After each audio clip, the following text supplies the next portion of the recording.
Hey, what's going on, my lovely viewers? It is Sam, or xJawz, and today I'm bringing you guys a team deathmatch gameplay on the map Mission, and I thought I'd update you guys as to how things are going right now with me in college. As I said about 3 or 4 weeks ago, I came back home. I planned to only be here for about 2 weeks. I was commuting to school, I should say. Driving there every single day. It's about an hour drive there and back from where I live to Philadelphia, where I go to school. And it just so happens that, like I said, it's been more than 2 weeks and everything's been fine. I've been liking being able to actually continually make YouTube videos and, hopefully impress you guys with them, make you guys happy by the fact that I'm making them. And I decided, there's only 2 weeks left in the college semester, my first college semester. Might as well just stay here for them. I don't need to move back to school. I'm going to wait until winter break, where I'm going to be actually getting an apartment January 1st. So that should be pretty cool. I'm really excited for that. I'll be able to live just a couple blocks away from campus. I won't have to live in the dorms, which the dorm that I was in was pretty run down, as I'm sure you heard me mention before. So yeah, it should be pretty exciting. I think it's pretty cool to actually get my own place. I know a dorm room is sort of my first time moving away from home and kind of having my own place, but an apartment is a whole different experience. So I'm really excited for that. I'm sure I'll be talking more about that in videos and doing a setup video when I finally have that all set up, which will probably take me a while because I'm a little bit lazy and a really big procrastinator, but nonetheless still an awesome experience, I'm sure. So anyway, this gameplay right here, I was using the PP90M1, and this has definitely got to be my second favorite SMG in Modern Warfare 3. You'll notice the class that I was using in this gameplay, with the exception of the actual gun, all the way down to the perks, I think the kill streaks, and even the attachments on the weapon. This is the exact same class as the one where I talked about the best rushing class in Modern Warfare 3, like I said, with the exception of the weapon being, in this case, the PP90 instead of the P90. The PP90, the trade-off that you're going to make for using this weapon instead of the P90 is that you're going to have a smaller clip but a faster fire rate, and that's acceptable, especially depending on what map you're playing. And Mission is a great map to use the PP90. It's kind of hard to use because that faster fire rate and iron sights over a long distance. It's got some kind of bad recoil that makes it difficult to shoot people if they're at a medium to long range. So for a map like Mission, where you've got all these buildings in the center here, it's really, excuse my language, a clusterfuck.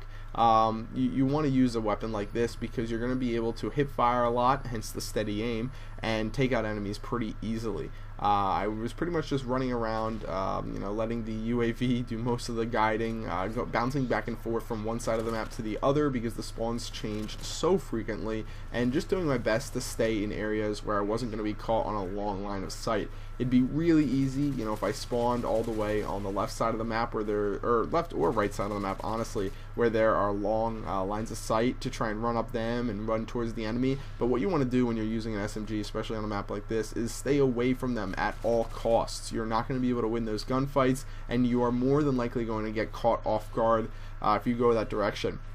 You might think to yourself, there's not a high chance that someone will be in a certain area where you're going to be running and where you would get caught off guard if they had an assault rifle, but really you just want to limit the amount of deaths that you're going to get as much as possible. So if you were to maybe get away with it 1 or 2 times, that's all fine and dandy, but probably the 3rd or 4th time, whatever, you're going to get caught off guard, you're going to get killed, and your kill streak, you never really know. So do your best to stay towards the center of the map when you're using a weapon like this.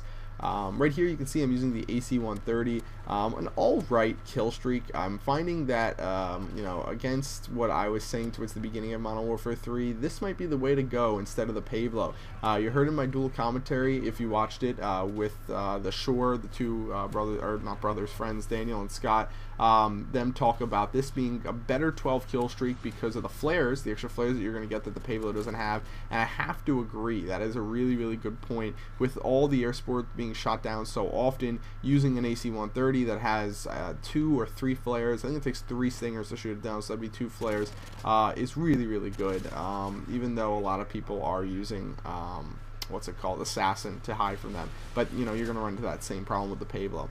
So anyway, this gameplay is ending right now. I hope you guys enjoyed it. The final score was 34 kills and 4 deaths with the PP90M1, as I said before. If you enjoyed the video, if you found any of these tips useful, please take a second to like the video. I really would appreciate that, and maybe favorite it. Even so, that helps a lot too. So anyway, guys, see you later. Again, hope you enjoyed the video. Bye. Hey, what's going on, guys? It's Sam or xJawz, and today I'm bringing you guys a free-for-all gameplay on the map Underground. And this gameplay right here is one I got with the M14, a gun I must say I am not too fond of. Not that I've ever really been that fond of any of the single-shot assault rifles in Call of Duty, but nonetheless, I thought you guys would enjoy this gameplay because you're always asking for some weapon variety in my videos, and I don't think I have yet made a video with the M14 on Call of Duty. And by the way, or on Call of Duty Modern Warfare 3, I should say. And by the way, that guy right there a second ago, I just ran into his claymore and it actually blew him up and only injured me. I thought that was kind of funny, but anyway, yeah, so you're always asking for weapon variety, so I thought I'd bring you guys a gameplay with a gun I have not yet used in a video for this game. So with that out of the way, instead today I'd like to talk about some more serious things. The first of which is I would like to congratulate Woody's gamertag. Recently, Woody made a video on his channel, which I'll leave a link to in the description of this video, saying that he's leaving his job as a senior software architect for a Fortune 500 company. For those of you who don't know, a Fortune 500 company is, a very large company. It's substantial, and he's going to leave it to do YouTube full time as his new job, which is huge. I can't stress that enough. That is awesome. Again, congratulations, Matt. And if you're watching this, I think that's awesome. And let me elaborate why that is so awesome. The reason why I think that is crazy, insanely, ridiculously awesome that now Woody is doing YouTube as his job is that he started this about 2.5 years ago, along with myself and a bunch of other guys who were just getting into the YouTube scene around the early Modern Warfare 2 days, late Call of Duty 4 days, as a hobby, as something to do for fun because he thought he would enjoy it and did enjoy doing it once he started doing it. It was something that myself, him, and many other people put money into, never expecting to see a dime back, ever. When I bought my capture card and spent $250 on that, and when I had to buy a new laptop because my old laptop wouldn't work with the capture card that I bought, and when I bought my microphone, all that money that I invested, I just thought to myself, well, I guess that's the price I gotta pay to do something that looks like a lot of fun, something I'd love to do. I didn't ever think to myself, and I don't think anyone else ever thought to themselves who started early back then, that, oh, one day, I'll eventually make that money back, like so many people think today. And now he has this thing that he started as just a hobby to do for fun as a career path at least. And that's just something not many people ever get to do. It doesn't matter if it's gaming or really anything, acting, if that's a passion of someone's, or being an artist, painting, whatever it may be. That's just awesome. It really is. And when I thought about it, when after I watched the video and I thought about it for about a day or two, because I know I'm a bit late here, I just thought to myself, wow, I and so many other YouTubers are in crazy positions where you can, make a living off of just doing something you enjoy because of the people who watch your videos, because of the people who support you day in and day out. And I feel like blessed for, being in that position. And because of all that thinking, I want to say thank you. Really, I want to say thank you to all my subscribers and all my viewers, everyone who's ever liked a video of mine, favorited a video of mine, commented on a video of mine, giving me constructive criticism or just positive feedback. Anyone who's ever even seen a video of mine, I want to thank you for giving me that freedom, and not only myself, on behalf of all the other YouTubers who don't talk about this because it's a taboo subject, and a lot of people don't like to talk about the fact that they're making money from YouTube and it's their job. On behalf of them, thank you for supporting them and allowing them to do something that they love, allowing them to be creative and have a little bit of freedom in life because you guys show up and support them. So that's awesome. I appreciate it, and I hope you guys know that. Right now, I'm not in a point in my life where I had to leave a job in order to do YouTube full time or anything like that. I started it and still do it because I enjoy it. I love the interaction I have with my subscribers, and I can do it on the side with just a couple hours a day. Don't need to put 8 or 10 hours a day into it. So it's a little bit different for me, but still, for some other guys, it's really awesome to be in this position. So I hope you guys enjoyed the video. Hope you guys didn't mind me talking about a non-COD related subject, and have a good day. Bye. Hey, what's going on, guys? It's Sam or xJawz, and I am finally back from my trip out to Los Angeles. For those of you who don't know, I was out there for the Machinima IGA show, which was an absolute blast. Really enjoyed myself out there. From what I heard from the people who were actually in person out at the event last year, this year's IGA show was way bigger, way better, way more awesome than it was last year. And from what I heard, from what I found out, talking to the Machinima employees, the guys who made this show happen, what they're working on for next year is going to be way bigger, way better, and way more badass than what I saw in person out in LA this trip. So that is really cool to hear, and I can't wait to see what they have in store for the next one. Right now, my winter break just started, so I'm off from college right now, finished with all my finals and stuff like that. So I'm obviously really relaxed right now, really relieved that school, I get a break from it now. It's a little different than high school, because for high school you get like a week off, a week and a half off for winter break, but for college you get an entire month or month and a half off depending on what school you go to. So pretty much it's like a mini summer. I'm really going to get to enjoy myself, relax, and hopefully make a lot more videos for you guys. I'm going to make my goal to get back up to 2 videos a day, which shouldn't be too difficult because I got a lot more free time to dedicate to this now. Other than that, out in LA, another cool thing was I got to actually go to the Machinima offices and hang out there pretty much all day Saturday. Got to meet all the people who make Machinima run and make it the company that it is. It's not all just playing video games and making funny videos. There's also a ton of people who work behind the scenes doing stuff like ad sales and graphics work and partnership, employment or recruiting partners for it and all that sort of stuff. There's just a ton of people back behind the scenes of Machinima who you guys don't know, who I got to meet and hang out with and talk to, and it was really cool of an experience because I never really got to meet a lot of those guys before. So I just thought I'd let you know that they really are as cool as you would think they are, and man, it would be cool to work at Machinima because those guys are all so relaxed and they just seem to really enjoy what they're doing, and it's almost like a family, really. I know I'm going on for a little bit long about this, but it was really cool. So anyway, enough with my trip out to LA. I already talked about it in my last video. I know you guys don't care that much. So a little bit about this gameplay right here. So what I was testing out with this class right here was the M4 with the red dot sight and extended mags. Normally what I would use with the M4 is just a red dot sight and kick, but because it's not using the iron sights, kick isn't as vital. I thought I'd try out having a little bit of extra ammo. That way if I just get used to the recoil, it's manageable. You can learn to control it pretty well, and then you really get to use that extra ammo to your benefit. You get to take advantage of it, and usually you get to get more kills out of that, so it worked out pretty well. This was pretty cool. I got to go on a nice little kill streak with a striker in the back of their spawn and pick up an AC-130. I really didn't expect to live as long as I did back there. I really almost ended my kill streak like 3 times, but luckily I didn't, or else this wouldn't have been nearly as good of a gameplay.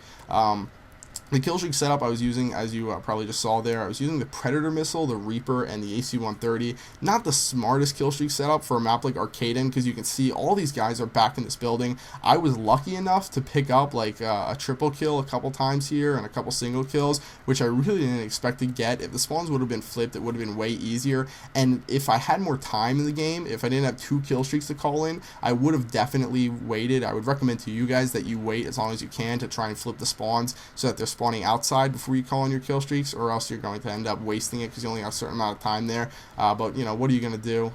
So yeah, I would probably only recommend the 5, 9, 12 setup if you're on a big map like Village or Interchange or something like that. I really like the M4 after using it for the time I did. I think that this setup is probably better than using just the red dot sight and kick. You get to take advantage of those extra bullets a lot more, and it's really awesome. One thing I want to note right here is I just recently found out about the zoom on the Reaper. I thought I'd tell you guys about it, because if I didn't know about it and I was playing Modern Warfare 3 for a while, I'm sure a lot of you guys do know about it, but I'm also sure a lot of you guys don't know about it. So if you hold in the L trigger with the Reaper, you're going to be able to zoom in, and you see me do it pretty much every time here, and it helps out a ton with aiming these really close, around corners and stuff like that. Helped me out a ton, get a bunch of kills with it, so definitely something useful to know if you didn't know it already. Other than that, this gameplay is pretty much wrapping up. There's not much else to see. Pretty standard. Got my kill streaks and let them kind of reign supreme on this map. So I hope you guys enjoyed it. Also want to let you guys know again about my Facebook and my Twitter. I posted up a new question on my Facebook. I think you guys should go check out. I'm trying to ask you guys questions on there and get responses that are really easy to see, because obviously the Facebook setup makes it a lot easier to see than like the YouTube comments. So by you guys checking out my Facebook and just kind of answering the polls, you don't need to like my Facebook page or anything like that unless you want to, but doing that kind of stuff helps me figure out what kind of stuff you do want to see, what kind of stuff you don't want to see. So I'd appreciate it. So links to both my Facebook and my Twitter will be in the description below. And yeah, I hope to see you guys again in a video tomorrow if I can keep up with the frequent uploads. So I'll see you guys later. If you enjoyed the video, please take a second to give it a like, and yeah, peace out. Bye.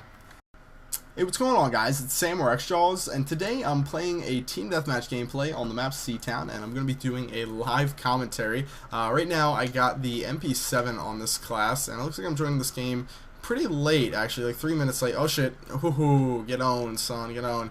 But yeah, it looks like I'm joining this game like 3 minutes late, but there's only like 2,000 kills on my team, so let me see if I can change the pace of this game to make it a little bit faster and also ensure a win for my team.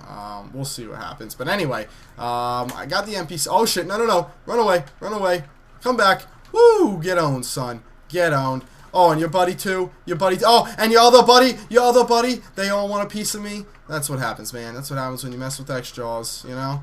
That's just the course of events. I'm sorry, guys. I know I just went off on a tangent there and started getting way too into the game, but I'll zone back in, you know? I'll do some yoga and shit. Anyway, bam! There's some attack helicopter action. Alright, back to what I was saying before. The class, man. The class.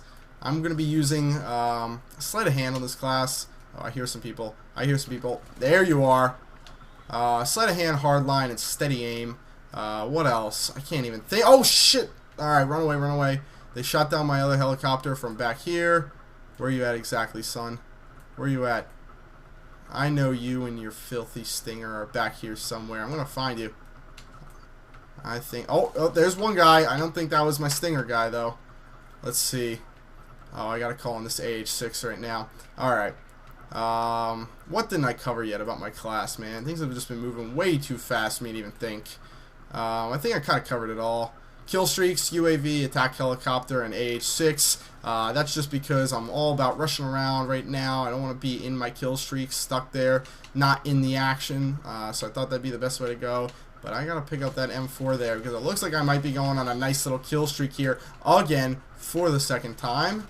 And that FNG secondary just wasn't cutting it. I think my teammate just saved my butt there big time. But I think I'm about to get another. No, not there. I need one more assist. That's all I need is an assist right now to get where I want to be. So let's see what I can do here. I want to get another AH6. Are they out here? Oh man, I'm gonna feel like a real idiot if I get shot in the back now. You know, I gotta look all around me. Let's see. I think they're up in this building. Oh, I saw one guy there. Niceness. Okay. Oh shit, that was bad right there. I got the striker beat out of me. I don't know what I'm even saying at this point. All right, there's another striker for you. Oh my, or not another striker, another AH6 for you. My one right there just got shot down, so perfect timing. And let's see, are they still on the left side of the map here, hanging out, chilling, relaxing, maxing, all cool? I don't see him. Oh, I see this guy, center of the map. Center of the map, and you're down, son. Calling this UAV in a second here. Bam, that's in.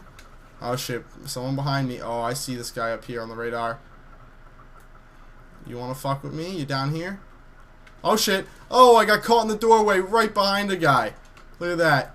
Oh shit. Oh. Woo, baby. That is how it is done.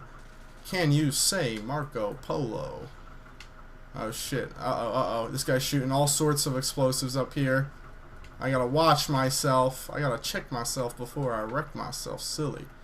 Okay. Oh, I'm definitely seeing all the stuff on the radar now. Yeah, buddy. You are back here. And back here is now clear. 27-1. Man, I'm just in a zone. 28-1. I'm probably gonna die now because I'm gonna jinx this whole one death thing, you know. 3 kills left. Oh, there's another one. There's an AH6. Can he do it? Can he? Oh, yeah, there we go. 29, 1, and 1. I might be a little bit too energetic for you guys in this video. I know, it was a little crazy. That was just constant action, but that's what you get when I come into a game 3 minutes late and the score's only, 2,000. I gotta come in there and just, wreck house. That's what I gotta try and do. So anyway, hope you guys enjoyed this video. If you did, if you like this kind of commentary, a little bit different from what I normally do, where I kind of just let loose and just kind of free flow as I own the noobs. Let me know. Leave a comment, leave a like rating. Really appreciate that. A favorite if you would. That would help me out a bunch. And I will see you guys later. Bye. Hey, what's going on, guys? It's Sam or xJawz, and today I'm bringing you guys a kill confirmed gameplay on the map Fallen. This gameplay right here was one I got with the Scar H. On this class, I was using extended mags on the Scar, and my weapon proficiency was kick. The reason why I did that is because I really don't like the way the red dot sight looks and feels on the Scar. It's one of the few assault rifles I don't like it for. Really, if you're talking about the M16 or the Type 95, the ACR, the M4, any of those guns, I really like the red dot sight on those, but for some reason the Scar, it just doesn't feel quite right to me. It might be because in Modern Warfare 2 I didn't use the red dot sight there because you really needed extended mags, but regardless I decided to go with extended mags on it and not the red dot sight, which means that it's good to go with kick, because if you're going to be using the iron sights on any weapon that you're going to be shooting people from long range, like I said before, and I think 2 commentaries ago, definitely want to use kick so that the iron sights don't fuck you over too much because of how cluttered they are. Also on this class I have extreme conditioning. I think quick draw was my second perk, and then Stalker was my last one. The reason why Quick Draw and Stalker are 2 good perks here is because, well, actually kind of goes hand in hand with Extreme Conditioning as well. Because I'm rushing around the map a lot, and when I'm saying I'm rushing around the map a lot, I'm not trying to give the impression like I am playing super aggressively with this weapon right here. That'd just be kind of dumb to do, but I definitely am moving around a lot. It's good to have Quick Draw and Stalker on top of that, because whenever you turn a corner, you want to be able to not only be able to pull your sights up fast, but when you go around that corner with your sights up, because that's the best way to do it, you want to be able to move fast, because if you move around a corner where you know there's an enemy and you're moving around that corner slowly without Stalker, you're going to expose a part of your body, like the right side where your arm is and stuff like that, before you can even see the enemy. So that means they're going to see you turning around that corner with your sight up before you can see them, and that's a really big problem. But with Stalker, you move around at a pace that obviously is sort of like you just walking around the corner or sprinting around the corner, so it's going to be easier for you to get around that corner quicker before they're going to have that jump on you that they would normally have, and you're also going to be able to have the jump on them because you're going to have your sights up the whole time, while they're going to probably not have their sights up the whole time. You're probably going to be able to catch someone coming off guard, or you're probably going to catch someone off guard coming towards you around a corner, or in that off chance, that unlucky chance that there is someone sitting around the corner, then you're going to have to deal with them where they're kind of sitting there with their scope up. But either way, it's a better situation for you to have this little perk loadout that I just talked about.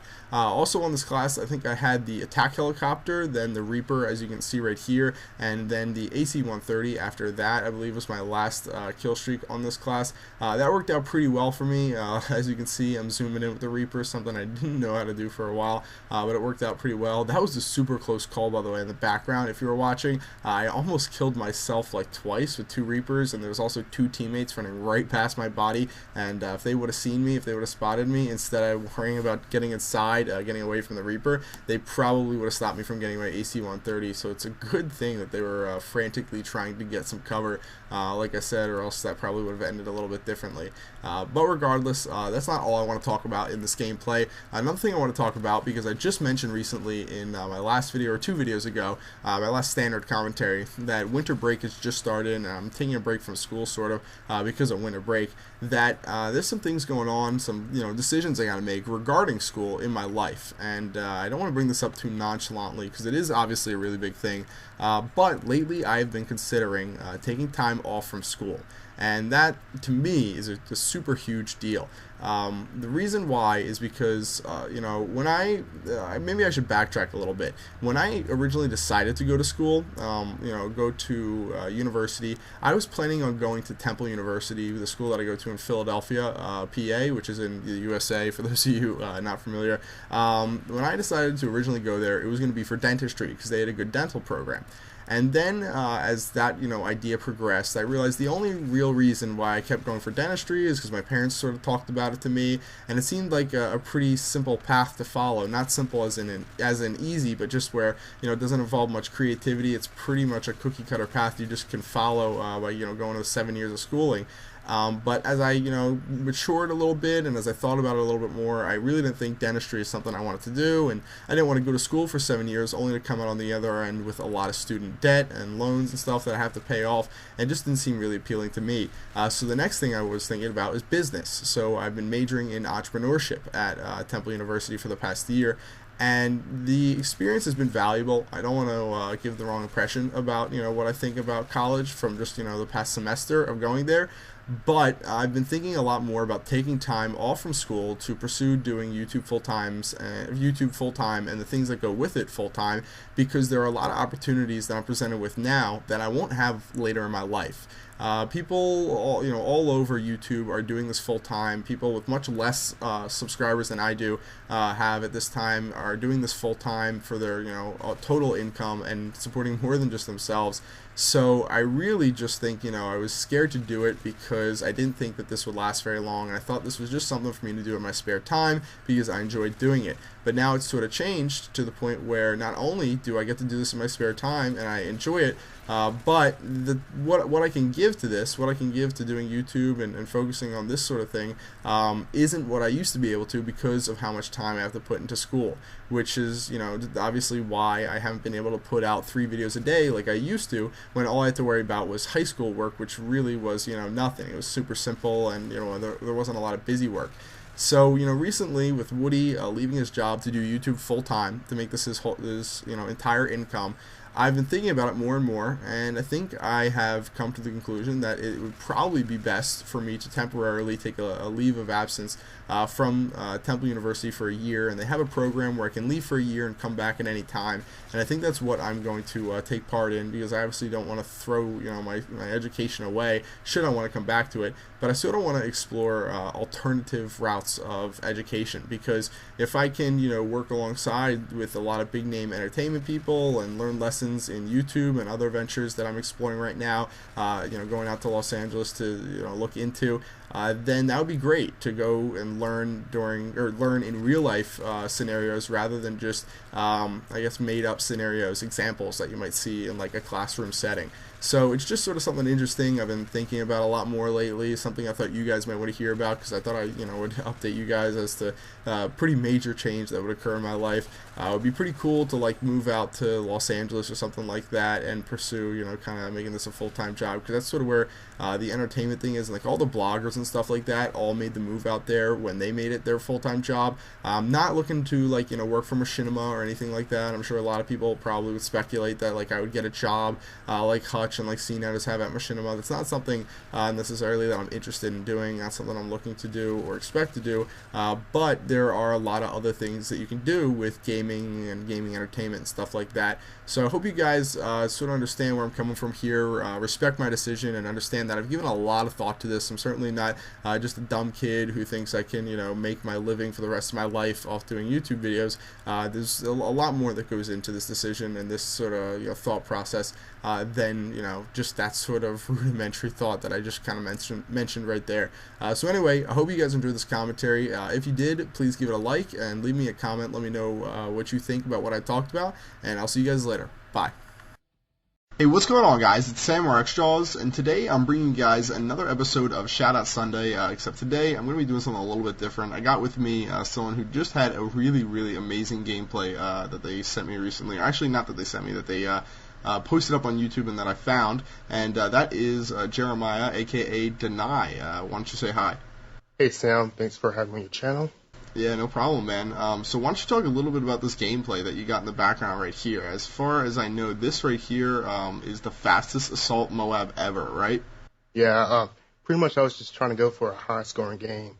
I was using a UMP, and I was using like the high kill streaks, Reaper, EC-130, Osprey, and really it was kind of like a fail because I really, the map, C-Town, it was really horrible getting these kill streaks on the Reaper or the EC-130. Wasn't really doing so well. Yeah, definitely. Seatown is a really cool map. I think it's one of the more balanced ones. It's not really that bad, but for kill streaks, it is really, really bad. I've noticed that as well. But, you know, you didn't really need the kill streaks to get what made this gameplay so awesome. It's just really cool to see anyone ever get a MOAB with the Assault Strike package, just because it is definitely a lot more difficult. I mean, really none of the kill streaks that you had on this class actually helped you get to your MOAB. And what was the final time when you cut out the kill streaks for the MOAB? 2 minutes and 36 seconds. So yeah, obviously that's crazy good time to get, regardless of whether or not you're using assault, specialist, or support. But that's really awesome that you got it in this case with the assault package. Why don't you tell people a little bit about your channel? Like, I checked out a couple of your videos, and you have a ton of high-scoring gameplays. Is that mostly what you like to post? And do you like to do like tips and tricks, or just kind of like funny commentaries? Yeah. So I had an old channel that pretty much had like Black Ops and MD3, but I had to get a new one, and I'm trying to pretty much get to having high-scoring games with different type of guns. Not really those overpowering guns, but yeah, just high-scoring games, Yeah, that's cool that you did this also with the UMP, because the UMP obviously is like a weapon that from Modern Warfare 2 was really, really overpowered. But in this game, I don't know about you, but I don't find the UMP to be like a very strong weapon whatsoever. I think the P90 is definitely better than it, and the PP90 also I think is better than it. What do you think? Yeah, they definitely nerfed that UMP from NW2 to NW3. I guess it's like really good for close up, far range. It takes like 5 or 6 shots, and in that gameplay, and it took quite a few shots to kill someone. Yeah, definitely. I wish that I'm actually kind of happy they did nerf it. I just wish it wouldn't have been to the extent that they did. And also, it kind of shows like the developers definitely do realize when certain guns are super far off balance-wise from other ones, which makes me wonder why I think it's like the PM9 or something like that is even in the game as like an SMG. I think that might be the weapon, but the one you get like right before the MP7. Yeah. There's a bunch of guns in this game that I just never use. I got a question for you. Do you ever use the light machine guns in this game? No, I actually haven't. Unless this is the Juggernaut kill streak, I really never used the light machine guns. Yeah, man, I gotta give them at least a little bit of a chance, but I think I tried each of them out for a couple games and just decided like really early on that they were all terrible. And someone just tweeted at me the other day and said, hey, are you ever gonna post LMG gameplay? And I thought about it for a little bit, and in all the other games, literally all the other Call of Duty games, there was a time, like a certain position where like the LMGs seemed to be the better weapon to use, where they were useful, and they had a certain specific role that made you want to use them. But in this game, it just seems like there's never a time where you would rather have an LMG as opposed to an assault rifle. Do you agree? Yeah, you see no one using the LMG in no games, really. Yeah. You might see... Go ahead. Sorry.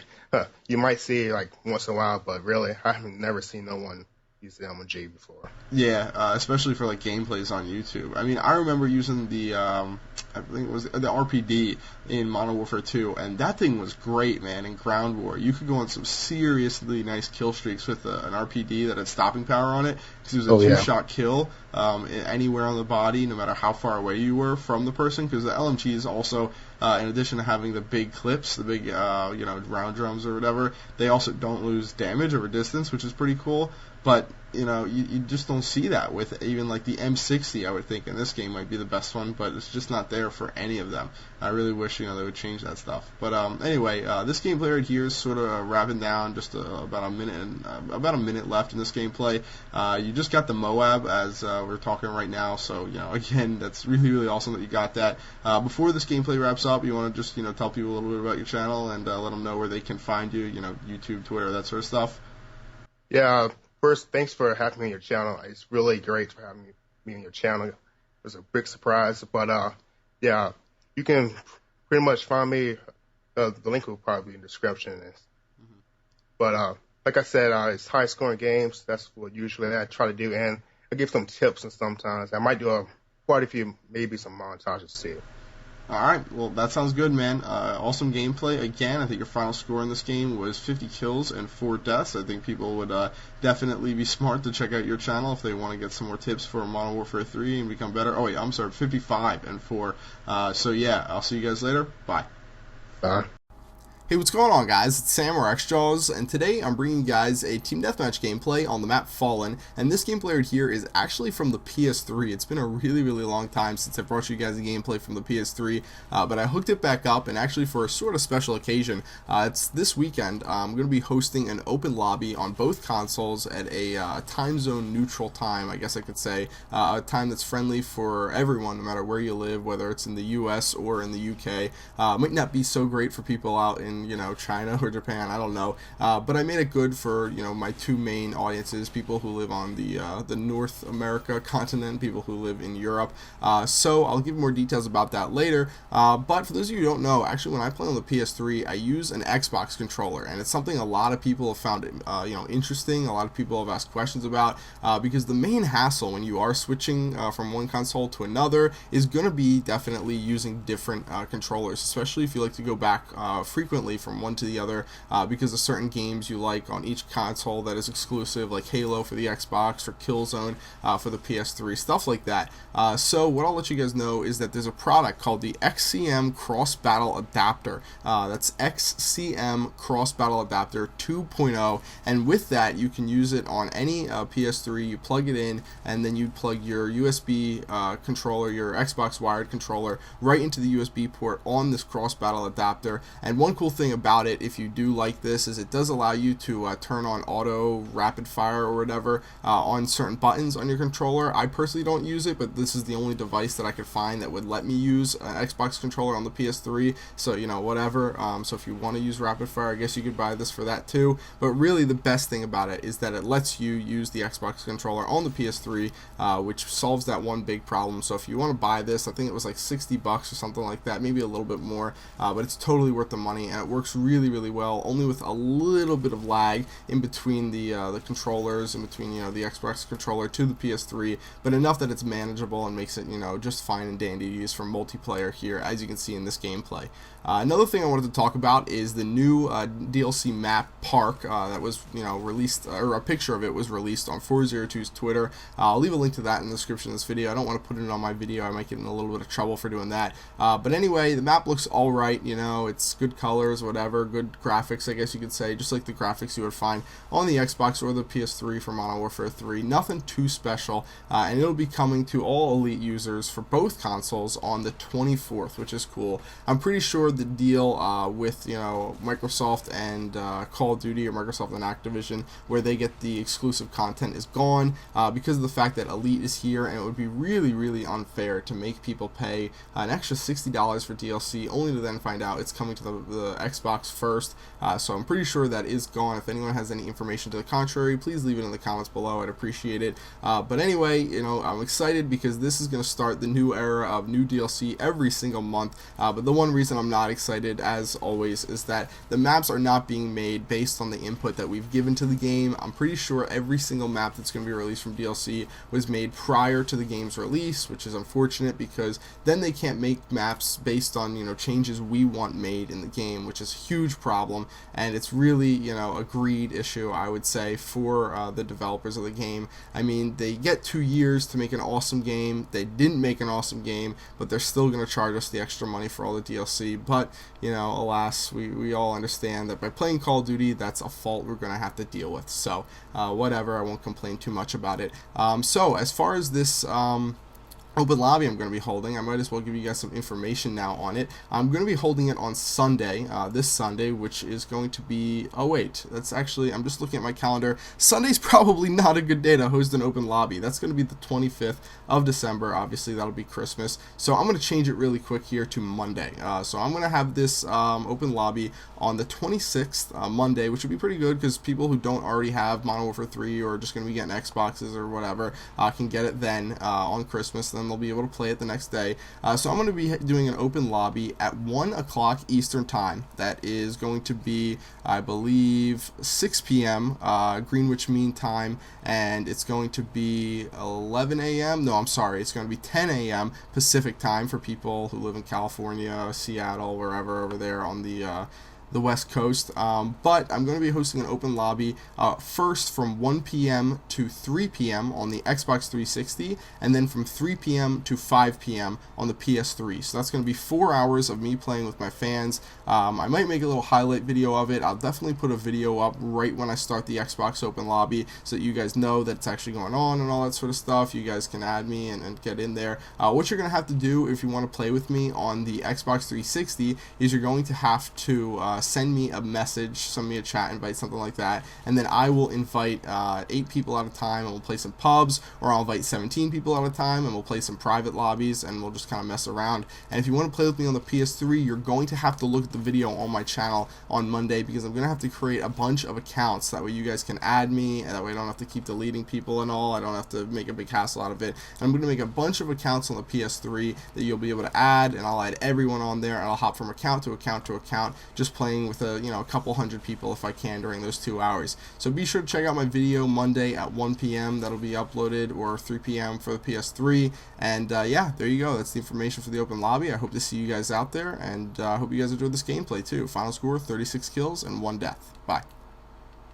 Hey, what's going on, guys? It's Sam or xJawz, and today I'm bringing you guys a Team Deathmatch gameplay on the map Underground, and this is going to be a live commentary, specifically one of my Inside the Mind of xJawz live commentaries, where I try and give you guys some tips, some tricks, some hintful, what the hell was I going at there? Some helpful hints so that you guys can get better at the game by telling you guys exactly what I'm thinking as I go through playing a game.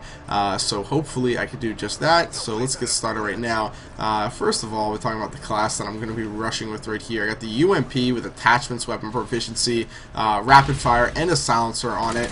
And with extreme conditioning on this class, which is my first perk to rush, I have to really be careful about conserving ammunition if I'm going to make it up to my first, and not my first, but my other kill streaks that follow it. I got the UAV, the attack helicopter, and the Reaper, and it looks like I'm on a pretty decent kill streak right now, but I gotta be careful that this car doesn't get blown. Oh shit!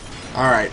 I hear the car's on fire, so I'm just going to back up, call in my UAV, see what I can get going behind us. Looks like my teammates are all pushing up, and it looks like on the UAV, a lot of the enemy is on the side of the map that I'm heading for right now. So we're going to see if the running straight at them approach will work. And there we go. There's 1 kill from the running straight at them approach. We throw a stun in there. This guy's getting a little too close for comfort, as is his buddies, but I think my teammate's doing a decent job at taking care of them. I'm gonna pick up. Oh shit! Right behind me. Come on, buddy. Oh man. I don't know if I have any teammate support here, honestly. Come on. Damn it. All right, I gotta pick up another weapon. Here's a PP90. I'm gonna get the hell out of this little room. I'm not having a lot of fun up there. Having a lot more fun up here. That's right. Let's see if I can get one more. Yes, this counts as a kill. It's exactly what I like to see, baby. Alright, gonna call in my attack helicopter. Notice right there, I didn't call my Reaper. I actually moved down skillfully. Decided to not call in. Oh shit! Oh shit! Oh damn it! I tried to do a little jump, quick move, but that didn't work out. Anyway, back to rushing. See some people on the radar. Yeah, there you are. You're not getting at me, son. You're not getting at me, son. Oh shit, your friend might though. Alright. Alright. I made it away. Let's see what I can do with the Semtex and a little coercion. There we go. Alright. PM7 rapid fire on the ground here. I might want that, but I see my... Damn it! He was really fucking laying down there, and he had assassin on too. That's always a bitch. I'm calling in my UAV here, but I see we got a counter UAV on the enemy team. Hopefully one of my teammates can take that out. And shit! Holy mother of God. One of the guys on the enemy team is a fucking Osprey gunner right now. Like a legit Osprey gunner. And that was him right there. He got it from a fucking care package. Not a single person on the enemy team has more than 7 fucking kills. 7 kills is the most on the enemy team. And yet they have a 17 kill streak. Sometimes, guys, sometimes I just get so annoyed at this game. Where are you? Where are you? I know he's around this corner somewhere. The fuck? There you are. There's your buddy. I'm running away because I don't have any backup on the ground. Let's see if calling in this UAV will help me out at all. Oh shit! Oh shit! Oh my god, I think my teammate just saved the shit out of me right there. Thank you. Oh, thank you. Ah, I saw you, buddy. Anyone up there? Uh-oh, I need another gun. There we go. PP90. Oh, shit. I got shot from up there. Run away. I am going to throw a stun behind me. Oh, my God. I see an assault drone on the radar. Oh, God. The assault drone's coming after me right now. I'm going underground, baby. Good thing I did, too. There's an attack helicopter kill. Alright, let's see if I can avoid this assault drone by jumping through here. And, oh, yes, I did. But all I have right now is an RPG, and I need to try and get one more kill here if I want my second. Oh, shit. No. What do I need to do? I need to hide right now. This is very important. If I get this other kill, I will lose this Reaper. So this is the way I gotta do it. I gotta call in this Reaper first. I almost forgot that. There we go. I got another Reaper. I think now it doesn't matter if I die. I think I get both Reapers. If I don't, I'm gonna be so pissed off. And holy shit, I'm doing bad with this Reaper. I was so jumbled up there, scared for my Reaper. Not for my life, but for my Reaper. Where are these guys, motherfuckers? Where are you? Oh, wow, what? That hit right on him. Oh, it was because, like, the first 4 seconds of spawning, they, like, make you, like, fucking invincible. There's a couple kills. Oh, I tried to thread the needle and get that one inside. Doesn't work like that. Uh-oh, but there's a couple guys over here. Oh, what? No. Game ended? I had a Reaper. And I had a couple guys in here to my right. Oh, well.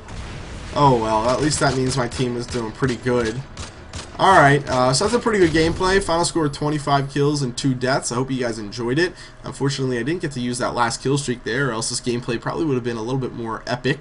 And maybe I could have gotten a nice little double RPG, maybe a triple RPG, who knows if that didn't happen. But I'm not really complaining because it still ended up with a good score. If you guys enjoyed the game, if you found my tips, my insight helpful at all, please take a second to like and favorite the video. That really helps me out. Other than that, I will see you guys later. Again, hope you enjoyed it, and peace.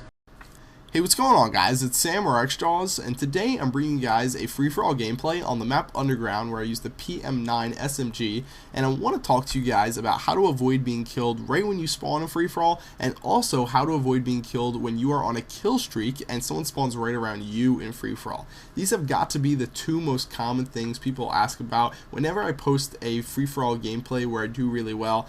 People seem to think I have a third sense for knowing where people are and when they spawn behind me, and people also seem to think that I never have people spawning behind me who then kill me, that I'm sort of immune to that problem in Call of Duty, which I assure you I am not.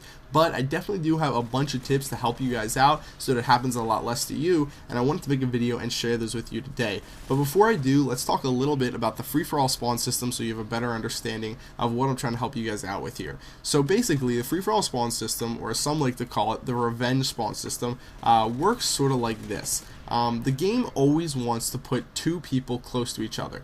Call of Duty is a high action game. That's what makes Call of Duty really appealing to a lot of people. So Call of Duty's spawn system for free-for-all sort of has this mentality where it wants to spawn people close to each other, but not too close to each other. So it judges that sort of on its own. It's got its own scale for that. And there's a bunch of different spawn points on the map. So whenever 2 people are close to each other, whenever the game spawns 2 people close to each other, and guy A kills guy B, well, then a spawn point near guy A opens up suddenly. Now within his vicinity, it's only him, unless there's another guy who's ran into that area before, or runs into that area, right as he kills guy B. And then as soon as that spawn point near person A opens up, then someone else on the map, or person B who just died, is going to spawn there. So let's say a couple people die on the map right as you kill someone, well then one of those people is going to spawn near you, not necessarily the exact person who you just killed, but a lot of the time it is that exact person who you just killed. So regardless of whether or not it is that same person, you have to deal with the problem of people constantly spawning near you, and sometimes when it is the person you just killed, them knowing exactly where you are because you just shot them in the face, and they're also looking to get a little bit of revenge then. So here are some tips for you guys so that you guys can avoid getting killed right when that happens. Number 1, I'll say this, it's very, very easy to do.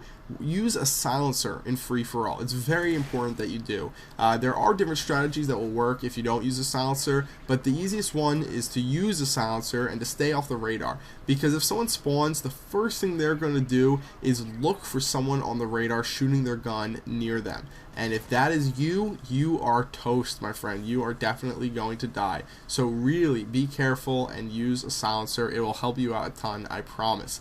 The next thing I can recommend to you guys, and I know it sounds a little bit obvious, but constantly check your back. Constantly do 360-degree spins, looking around you at all times, because this is not Team Deathmatch, this is not Domination or Demolition or any of those game types. There's not a safe area behind you where your teammates are spawning or anything like that, and so many people get in the habit of just looking in front of them because they're used to playing those other team-based game modes. By the way, look at this kill cam right here. This was pretty crazy. The guy shot it at a helicopter, and then the javelin came down at me. And anyway, back to what I was saying. People always seem to get in that mentality where they just look ahead of them, and that is definitely not going to help you out in free-for-all. You're constantly going to need to be checking your back, like I do right here. You see, I just killed that guy in front of me. First thing I do is turn around to where I spawned and check the spawn point behind me, because I knew it was really likely that the game did spawn someone there. And the last tip I have for you guys, and I can go into a little bit more detail about this in a future video, but get a headset, man. Get a competitive gaming headset if you're serious about the game. There's a ton out there that are really, really awesome that I recommend you guys use. I use Astro A40s, but there are definitely a lot of other more affordable brands that are also really good. So check them out, do some research. Maybe I'll make another video talking about the headsets, but hearing people around you is huge, and I can make an entire video about it, and how much it helps my personal game out. So anyway, guys, I hope you guys found these tips helpful for free-for-all. Hope you guys go out there and pwn some noobs in free-for-all with the new tips. If you found them helpful, please take a second to like this video. It helps me out a ton. It is really, really awesome, and I'll see you guys later. Bye. Hey, what's going on, guys? It's Sam or xJawz, and today I'm bringing you guys a domination gameplay on the map Resistance. This gameplay right here was one I got with the PP90 SMG, and this was one of my first gameplays I got on the PS3. I'm going to be switching back and forth, posting gameplays from each console. But something I wanted to mention was I want to thank you guys for earlier today showing up to like and favorite my video. I really appreciate the support I got on that video, because I'd be lying if I said that I don't see the fact that a lot of people are disliking my videos lately, and I'm going to do my best to show you guys the content that you guys are really enjoying, like videos where I'm doing live commentaries, top 5 plays series, which I'm going to start back up soon, and also videos where I'm doing a lot of tips or giving you guys a lot of tips.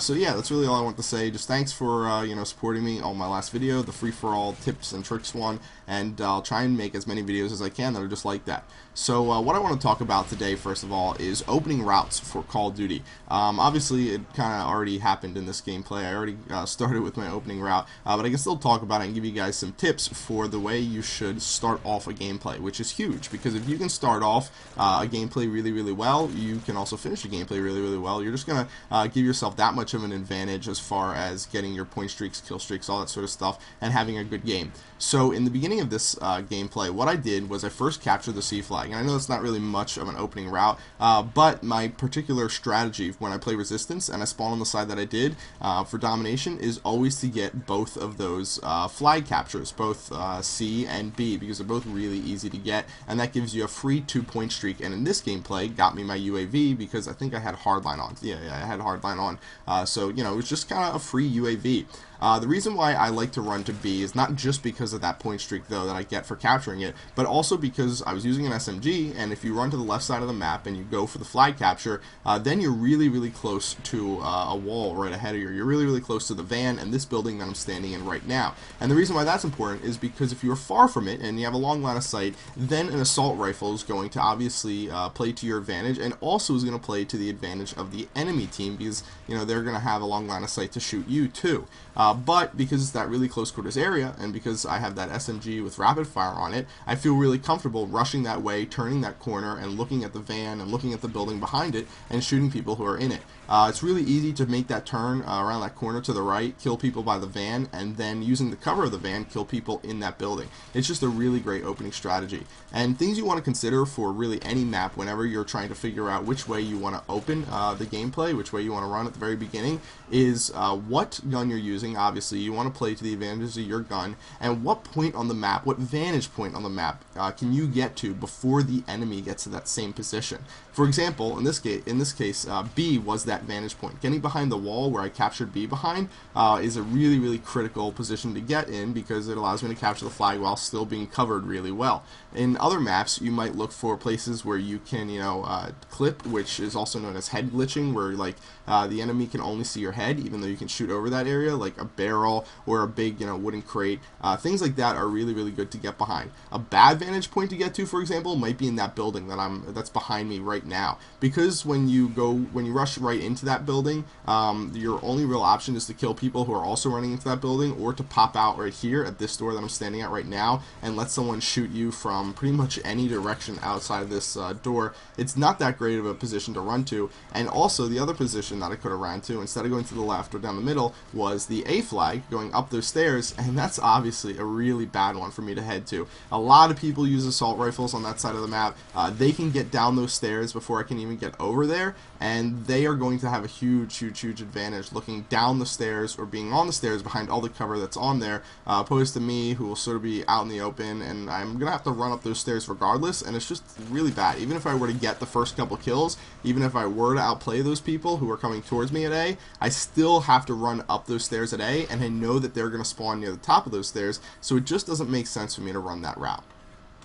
So at this point in the game, the main position that I want to get to is at the top of the A stairs. The reason why that's the best place to be for me right now is because if the A flag is the only flag that they have, or if we triple cap them and the A flag was the last flag that they had, they're going to continue spawning in the back of the A area all the time, and is the best spot on Resistance to spawn trap people from, hands down. But in order to get up there, there's a couple things I need to do and a couple things I need to take in consideration. So if I want to figure out how to push them up to the A stairs, I also have to figure out where the enemies are going to be coming from and where I'm going to have to, run to have the best chance of getting up there. I know that the enemy has the A flag, that's mainly where they're spawning already, and I know that a lot of my teammates are in between A and B, so that's really unlikely that the enemies are going to be running for the B flag. They're mostly going to be running for where I am right now, the C flag. Next, I got to consider the different ways they could run. They're obviously not going to run all the way down to the B flag on that really far side of the map, but the two areas that they might come from are the middle of the map in that building area, like running downstairs in the broken building that's burning, or running on the stairs that I'm at right now, the A stairs. It was really unlikely that they'd be going to the middle building because they'd probably run into 2 or 3 of my teammates who were spawning at the B flag while going down there, so I knew that the A stairs was the area I was going to need to confront them if I wanted to get up here. Going through the building would have been difficult because I just would have been in the middle of this street right here, and I would have been looking uphill, and they probably were already set up here. So I had to slowly advance with this ACR right here using an assault rifle up the A stairs, using cover to my advantage, backing up until I finally got up into the position I'm in right now, and really I have to say there's nothing better than it. Right there I got a nice little triple spray, and you'll see I continue to kill a bunch of people up here. Unfortunately, one bad thing that happened was when I was spawn trapping people, I didn't realize that I already had a Reaper saved up, and I continued getting a kill streak up to my next Reaper, which meant I lost it. Unfortunately, in Modern Warfare 3, the kill streaks don't stack the same way that they did in Call of Duty Black Ops. That's one thing Infinity Ward just decided to pretty much ignore putting into their game, but basically if you already have a Reaper and you get another one, or any kill streak for that matter, you're not going to be able to save that last Reaper that you had. You only get the new one. So this could have been a much higher scoring game if I would have called it in before, but that's just a silly mistake for me not paying attention. So what am I going to get? But anyway, this gameplay is wrapping up. Again, I want to thank you guys for supporting me on my video early. I really appreciate the like ratings and all that you guys gave me. Hope you guys also enjoyed the tips I gave you in this gameplay, and I think I'm going to bring you guys some more MOABs like I was saying before, so stay tuned for those. See you guys later. Bye. Hey, what's going on, guys? It's Sam or xJawz, and today I'm bringing you guys another Modern Warfare 3 gameplay, but today I'm not going to be talking about what you're seeing in the background here. Instead, I've got a friend of mine, Eric, from Brass Monkey Apps. Why don't you say hello, Eric? So, Eric, you actually make some really cool applications for a couple different games, including Call of Duty, and you made one for Black Ops last year. And we did a video on my channel talking about that application, and a lot of people really seem to like it. So this year you released a new application, actually two new applications for Modern Warfare 3 that I want to have you on to talk about, because these are applications that help out a lot of novice and even some more proficient players at Call of Duty. Why don't you talk a little bit about the main application that you've been working on for a while, your Modern Warfare 3 Ultimate Utility application? Definitely. Well, thanks a lot for having me on, Sam. I remember, back last time you had me on, I've had a lot of changes to my software since then, and boy, you've had a lot of changes to your channel since then, too. I remember you were only around 360,000 subscribers, and this was just, a few months ago, and you've just exploded since then, so congratulations on that. Thank you. I appreciate it. So some of the new stuff that I've included since then as well is you can take a look at some of the screenshots that are going up, and you can see the layout is completely different from before. So we've added some new customization features, so the layout can now be changed around. These buttons can all be moved however the player best sees fit. And there's also a lot of new social features that I've included as well. So you probably remember from last year the Pwn box, right? And that is going to be something where players can get on and chat with other users and find other people to play with. But one of the big new things is the Let's Play. And Let's Play is something that allows users to come on and they can go and post a match to the app. So if there's someone who wants to put together either a clan, they might be able to test out, new players and see who's good and invite people to play with them that way. Or if you're just a casual player and you're tired of getting into rooms and, being stomped on in public matches and stuff, and you just want somebody to party up with, you can use it for that as well. Or there are players who like to play some of the private matches, Infection or something like that, and I see all kinds of Infection matches being posted all the time too. So there's a lot of new stuff from the social aspect. And one of my favorite things, though, and I know a lot of players like this, is the Create a Class. It allows you to go in the app, and there's some sample classes in there that I've found work out pretty well. But you can also create up to 6 of your own classes and share those with friends. So I thought that was pretty neat. Yeah, that was definitely really cool of you to add in there. I remember writing down actually like classes that I thought were really good that I just thought of actually while driving and in class, stuff like that.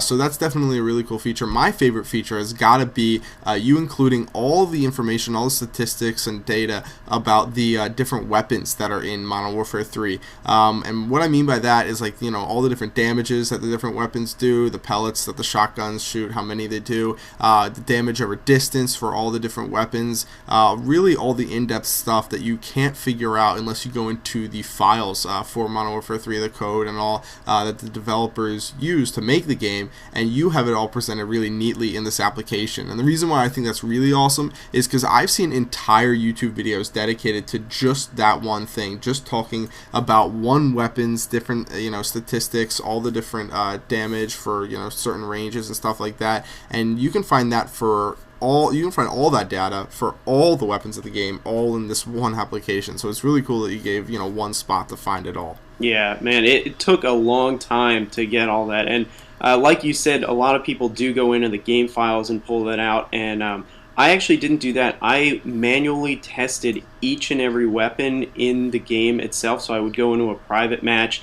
and pull out a stopwatch, and one of the things that I did was I put the player health on 200 with no health regen, so I could figure out exactly how many bullets it would take to hit someone, and then doing by 200 allows you to get a little bit more accurate sense of the exact damage numbers, because you hit somebody with 4 shots with 100 health, you're not sure if maybe that gun does 25 damage or 30 damage, because either one can take 4. So yeah, it was quite a bit of work on that one, but certainly well worth it. I know a lot of players have really enjoyed it.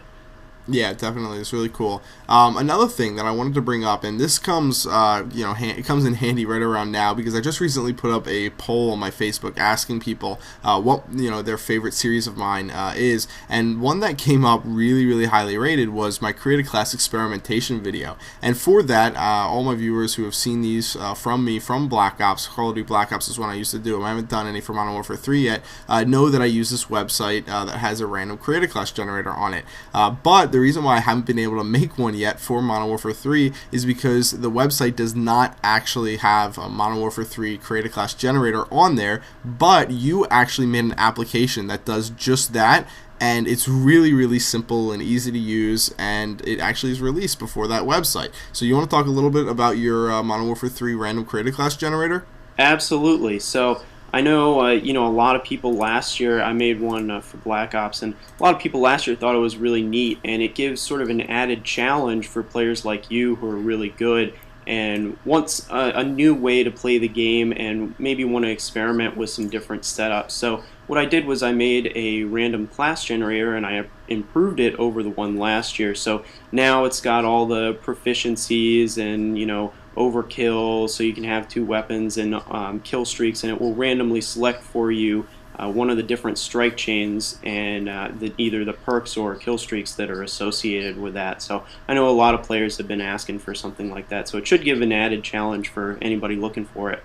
Yeah, so one last thing before we kind of wrap this up here. Why don't you talk a little bit about how people can get your applications and how much they cost? Sure thing. So, anybody can just go to the iTunes App Store and search for Brass Monkey. It's spelled a little bit differently. We'll put some links in the description as well, but I spell Brass Monkey, BRASSMONKEIGH, and if you just go into the iTunes App Store and search for that, you'll be able to find it. Now, MW3 Ultimate Utility has 2 different versions to it. There's a free version, which includes much of the social features that I talked about, and then there's the paid version for $3.99 US, which is going to have all your different stuff, all the reference material, all the strategy stuff that I've included in there, all the created class and the titles and emblems. Everything that you're seeing and we're talking about is going to be in that one. The random class generator is just a mere 99 cents, and it'll get you the random class generator plus weekly user polls in the Pwn box and videos and tons of other cool stuff. All right, well, sounds good. Thank you, Eric, for coming on. I appreciate you coming on here and doing this video talking about your application. All the links to Eric's stuff will be in the description below. And one last thing I wanted to mention, if you're watching this video right when it comes out, I'm actually going to be on the Pwn box for about an hour, just kind of talking to people that's within the Modern Warfare 3 Ultimate Utility application. If you download it, you'll see the Pwn box, and it's pretty simple to use. So yeah, that's pretty much it. You want to say anything else, Eric? That's about it. You covered it all. Thanks a lot for having me on, Sam. I appreciate it. No problem whatsoever. I'll see you guys later. Bye. Hey, what's going on, guys? It's Sam or xJawz, and Merry Christmas to everyone watching this video on Christmas Day. I hope you guys are all having a great holiday season. If you're not watching this on Christmas Day, then I guess Merry late Christmas. And if you don't celebrate Christmas, then Merry, Kwanzaa, Happy Hanukkah, all that good stuff. No matter what holiday you celebrate, I hope you guys are all having a good holiday season. I hope you guys all got the gifts you wanted and are just having a great time in general. I know I am. I'm going to be hosting an open lobby tomorrow, which I guess is my Christmas gift to you guys, my holiday gift to you guys, whatever. And if you guys could get me anything, if there was any Christmas gift that I would ask for, it would just be a like and a favorite on this video. That really helps me out. It always does on all my videos. But yeah, that's really all I would ask for from you guys, so I'd really appreciate that. But anyway, today I've got a great kill confirm gameplay for you guys.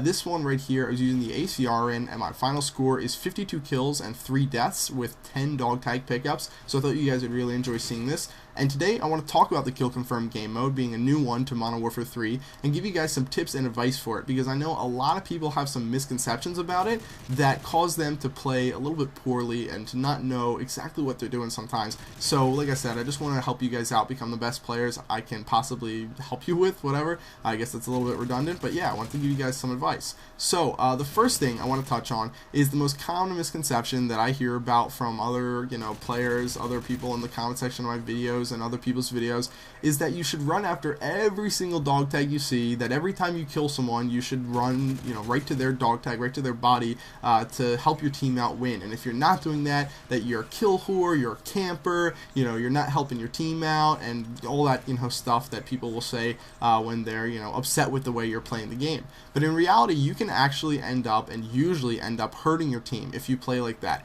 If you have the mindset that right after you kill someone, you should immediately sprint over to their dog tag, no matter where it is, you're going to end up dying yourself a lot and just hurting your team in a lot of different ways. So what I would instead recommend you do is a couple things. The first thing that you're going to want to do is, if you have a grenade, whether it's a special grenade, a regular grenade, a Semtex, frag, concussion, stun, whatever it is, you guys get the point, throw it right at that dog tag. The first thing that's going to let you know is whether or not there is someone near that dog tag, but with a frag and a Semtex, it'll also push people away from that dog tag, which is another thing you want to do. So if you see that hit marker right when you throw it, obviously don't run towards that dog tag. There's an enemy right near it, and they're probably sitting around some corner waiting in some obscure area for you to run around that corner or to run towards that dog tag. And a lot of times what they can do is kill you before you even get to it, and then they can pick up their teammate's dog tag, get 100 points, then pick up your dog tag, get a point for their team plus 100 points. So really bad to do that.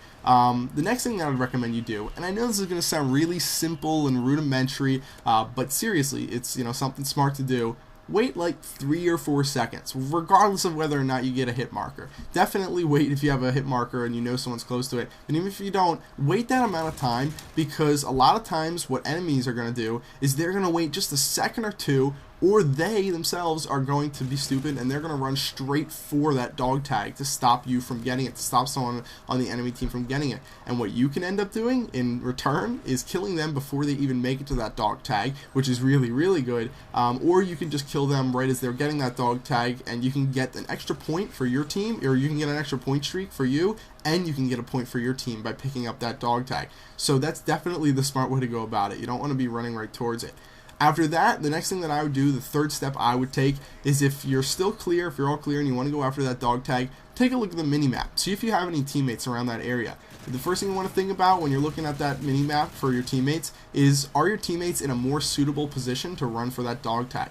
A lot of times they won't, even if they are, but it's still good to look, because sometimes you can have an enemy that's like right in front of you, or you can just see an enemy running in from a different area that's clearly running towards your dog tag to get those points.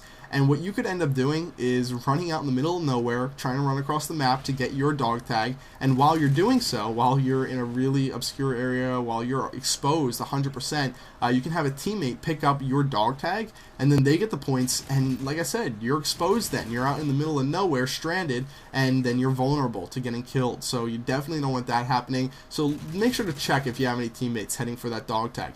And after that, the fourth thing I recommend you do is see if there's any teammates in a general vicinity of that dog tag. If they're behind that dog tag and all around it, even if they're not going for it, then you know it's good for you to go. That's the final thing. It's good for you to run towards it, because you know you're not going to get killed. But if you see that there's no teammates at all near that dog tag, if they're all on your side of the map behind you, then I would say be really, really cautious when approaching that dog tag if you're going to go for it, because it's very, very likely that there is going to be some teammate in some area who's going to line a sight on it, and then it's not good to go for it. Really, I'd recommend you only go for between 30 and 40% of all the dog tags that you see, because more often than not, it's likely that an enemy is going to be looking after that closer than any of your teammates are. So it's better to be safe than sorry and go after the dog tags that are easy to get, because the enemies are going to be making the same mistakes you aren't, and then you're going to end up winning the game. That's just how it works. If they make mistakes and you aren't making those same mistakes,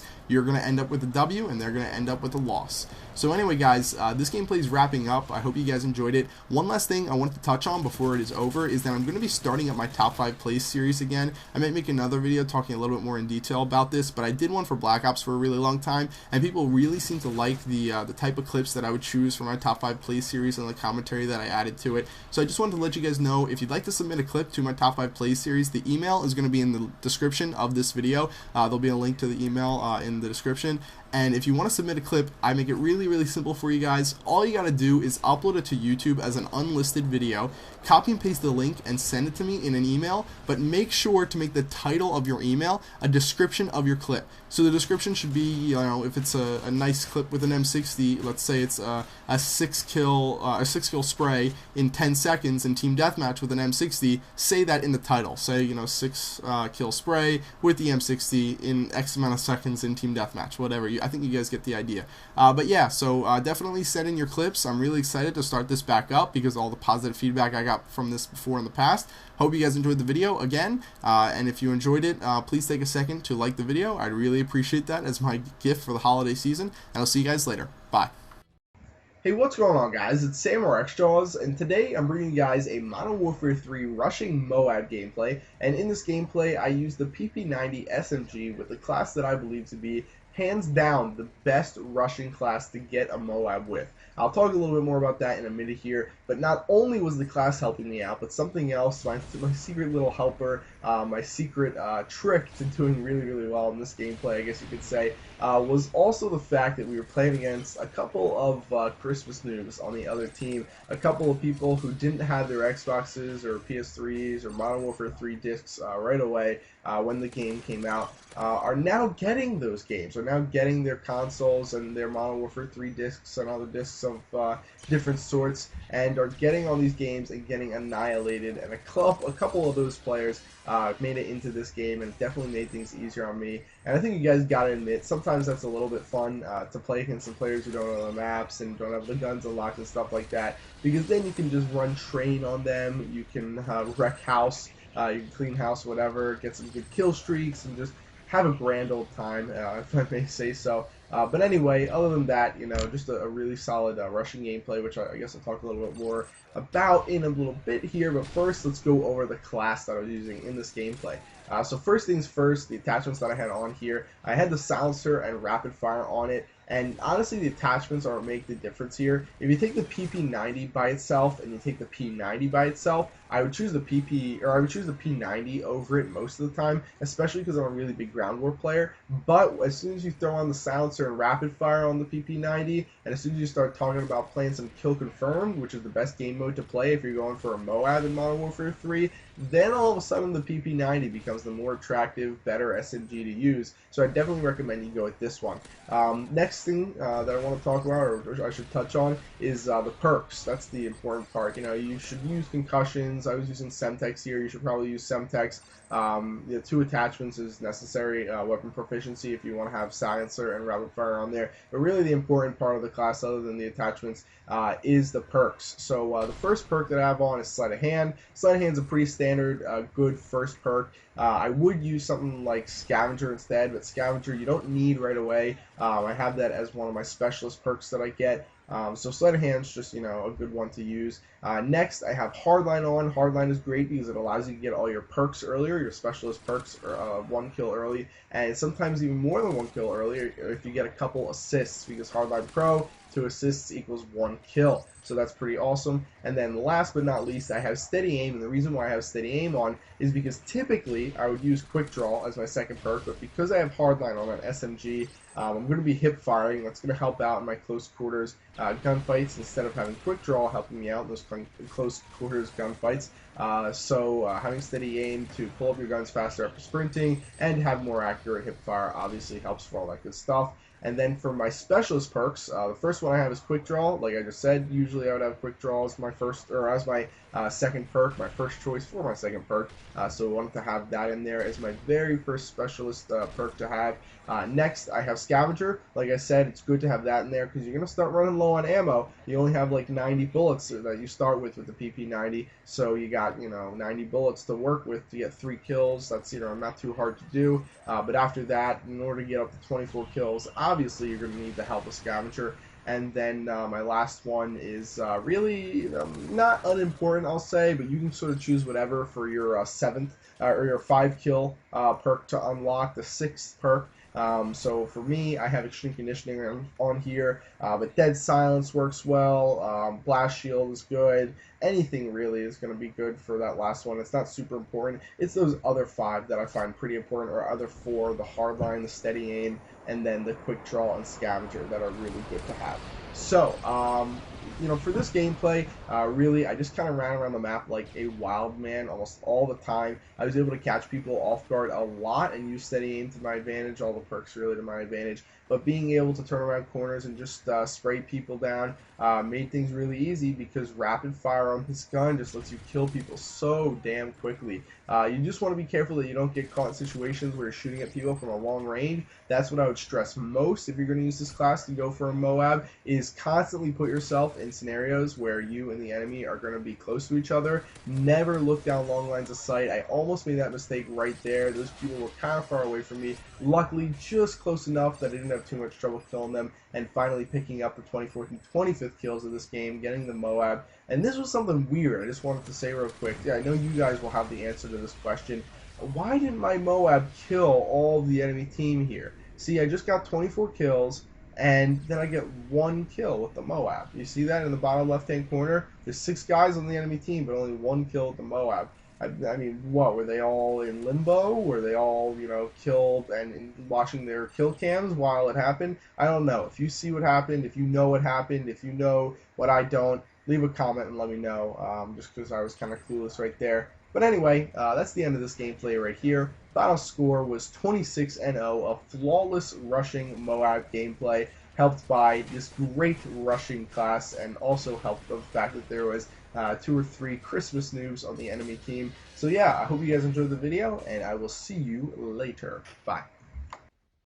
Hey, what's going on, guys? It's Sam or xJawz, and today I'm bringing you guys a free-for-all gameplay on the map Hard Hat. And this gameplay right here is one I just got about like 10 minutes ago. It's a really short one because I get a really quick MOAB in this gameplay. As you can see, I'm using the P90. I have a silencer and rapid fire on it. Definitely a big recommend right there to you guys if you're going for a MOAB, or if you're just playing free-for-all actually at all on this map and you want to use an SMG. Definitely go with the silencer and rapid fire on it. The silencer keeping you off the radar is huge in free-for-all, especially if you're getting good kills, because when you're getting good kills, these people who you're killing are going to come back to you. They're going to, want to get revenge on you, and they're going to run all back towards the area where they were just killed from. And what you don't want is a situation where not only are these people who you just killed running towards you, but also random people on the map are running towards you because they see you're constantly killing people in this area of the map and you don't have a silencer on. And next thing you know, if you're in that situation, you have all 7 enemies, all running towards you just because you are sitting there and getting so many kills without a silencer on. So definitely not a smart thing not to use a silencer. It's a good little class setup I would recommend you use, or good little attachments setup on really any SMG that you like. You can use the PP90 or the UMP, doesn't really matter.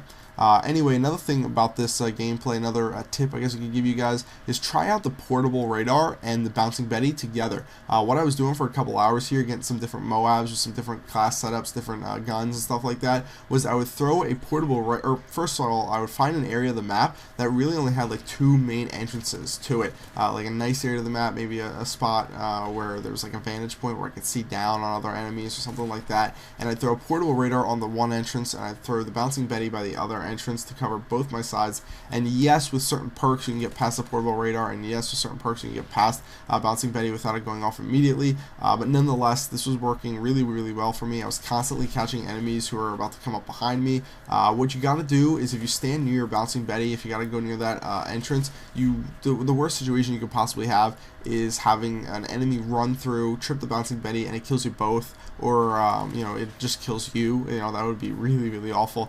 So you want to remember always to be able to drop to the ground really quickly. That way you can go underneath the bouncing Betty and not die from it. So just some things to keep in mind. And it was working out for me for a couple hours using those 2 things, the lethal and the equipment. And I think you guys might find some success with it as well. So try it out, and maybe let me know how it goes.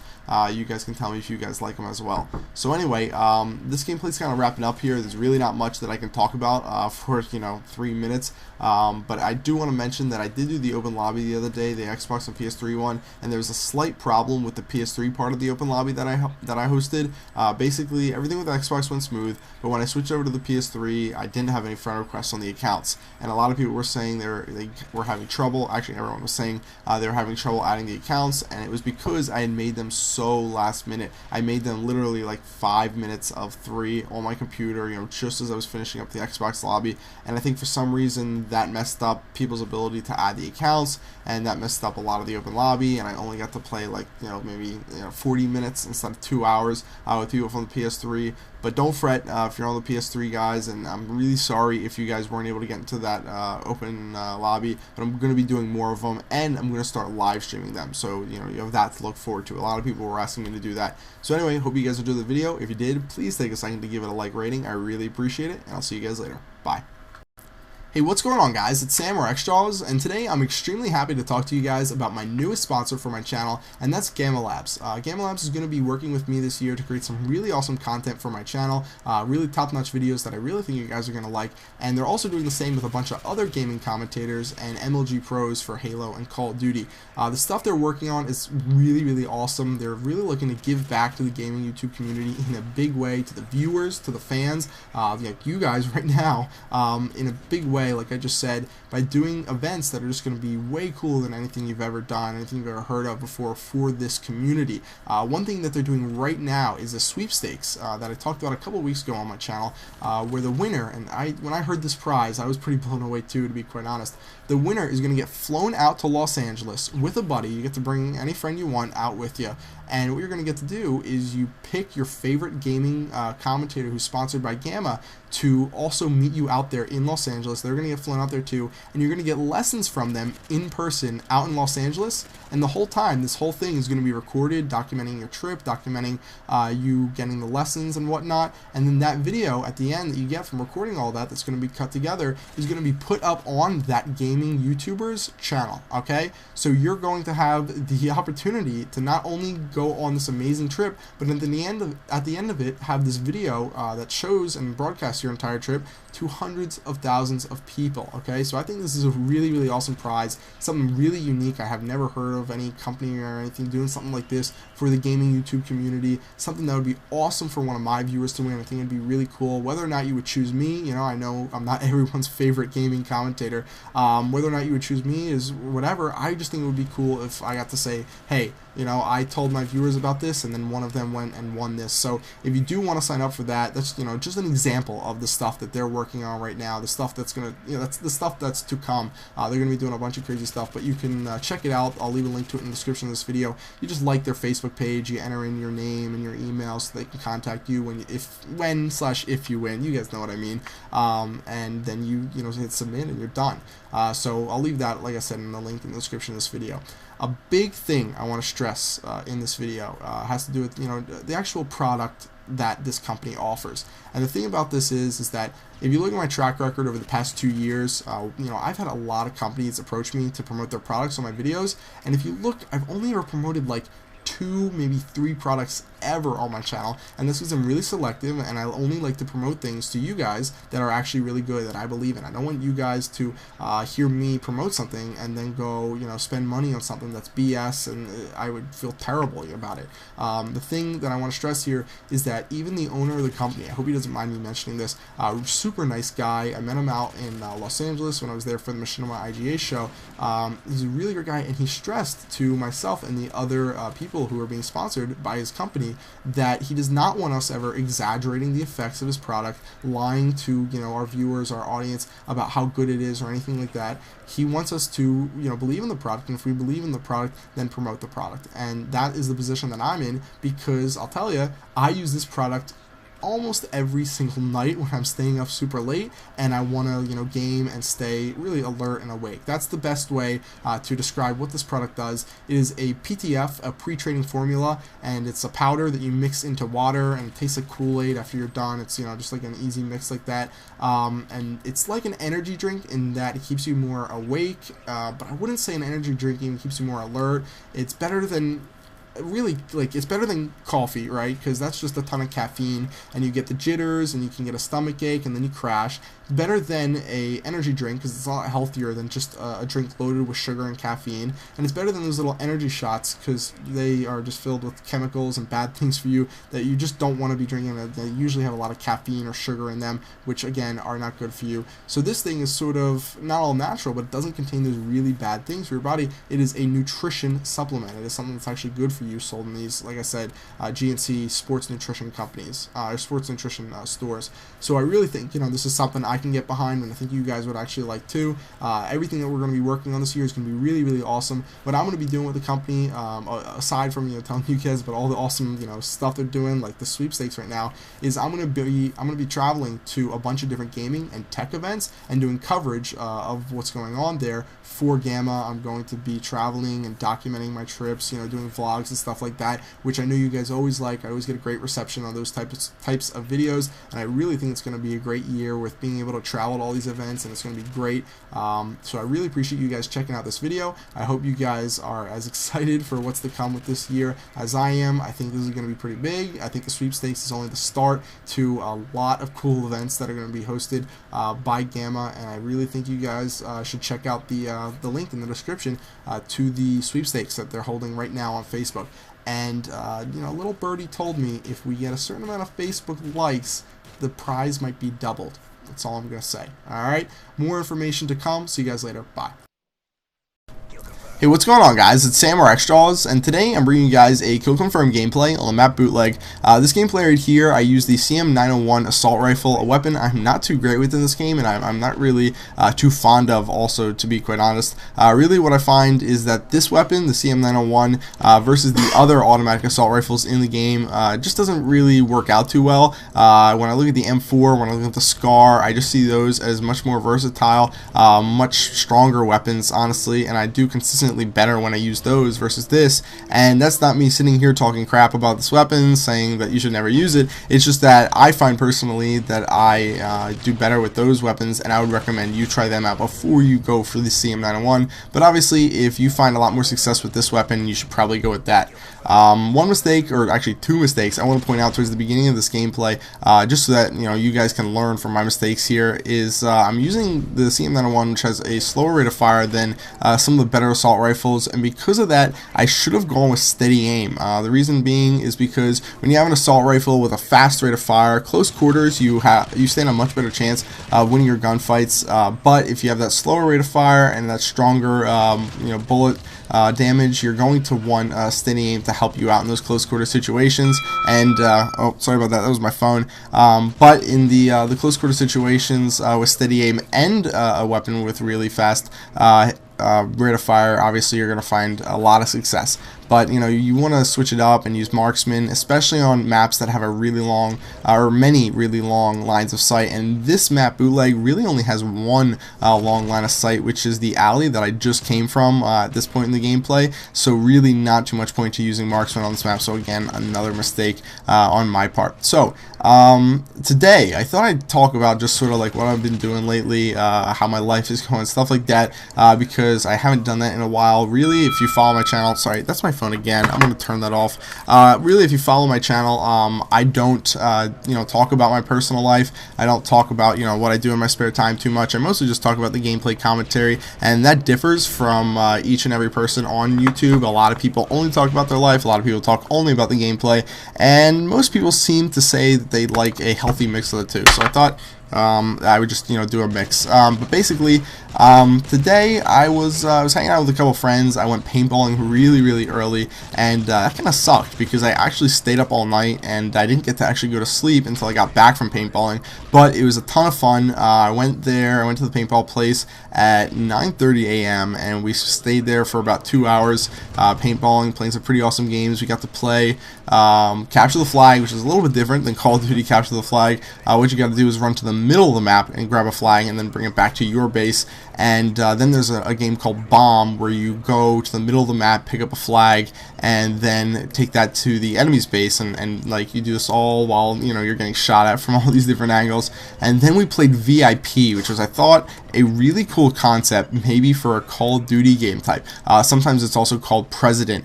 What you do in that game mode is there's a president, there's a VIP, a very important person, whatever you want to say, and they have only one life. And then what they have is a couple of bodyguards. In this case, when we were playing paintball, they had 2 bodyguards, and in this game we then had a SWAT team, and the SWAT team's job was to kill the president. So in order to kill the president, what you had to do, and the SWAT team was like 8 people, I think, you waited 5 minutes for the president president and the 2 bodyguards, or I think we actually did 3 bodyguards in this gameplay in this game, to run out into the field, into the woods, and hide, and then you had the 8 people on the SWAT team go look for them. And the way it works is the bodyguards each have 2 lives, so they can get shot, and then they can run back to their base, tag it, and then they can get a shot again before they're out of the game, but the SWAT team only has 1 life. So to go over that again, President has 1 life, the bodyguards, the Secret Service, whatever you want to call them, have 2 lives, and the SWAT team all have 1 life.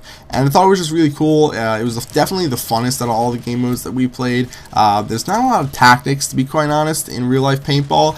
Pretty much turned out that Call of Duty skills do not in any way, shape, or form transfer over to paintball skills, because I was not at all a great paintball player. I think I had to do a lot with the fact that I was trying to be really accurate and all, and that's a huge part of Call of Duty, how good your shot is, and that really only comes from practice and experience. But what I found is that with the weapon that I was using, with the gun that I got when I was playing paintball, which was provided to me by the place, there was no accuracy to be had. I was using a standard Tippmann 98, which is pretty much like what almost every single rental paintball place offers. It's a good beginner gun. I think it costs like $100-something bucks. It's kind of cheap for paintball guns as far as they go.